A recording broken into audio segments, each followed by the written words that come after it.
այն հանգամանքը այստեղ շուտ որ այդ բարև ասա այ որ սա մեծ խնդիր են սարքել քաղաքական շատ վատ բան է եթե կաթողիկոսն ասա փորձել զինվորական ասենք չապտերներին կրոնականներին քաշի իր բաների մեջ ինչ որ ձևով գործածի շատ վատ բան արել եթե սրանք իրենք են ինչ որ կամավոր ձևով խառնվել էլի շատ բան է կրոնականը չպետք է խառնվի ոչ մի այսպիսի հարցը ոնց է պատկերացնում ինքը գնա քարոզի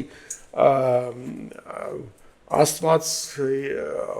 հոգի անմահություն չգիտեմ եւ հետո պարզվի որ ինքը այս կուսակցությունից է եւ խոսում է մյուս կուսակցության ինչ որ մեկի հետ այդ ամբողջ ասածը ջուրը գնաց այդպես բան աննային է այդպես բան չի կարելի թույլ տալ եւ միաժամանակ ոչ մի դեպքում չի կարելի թույլ տալ որ զինվորականությունը խառնվի քաղաքականության մեջ որ կամ ոստիկանությունը Քավլեցի ես 30 տարի տես բանի մանեի վաղուց կորց կանեին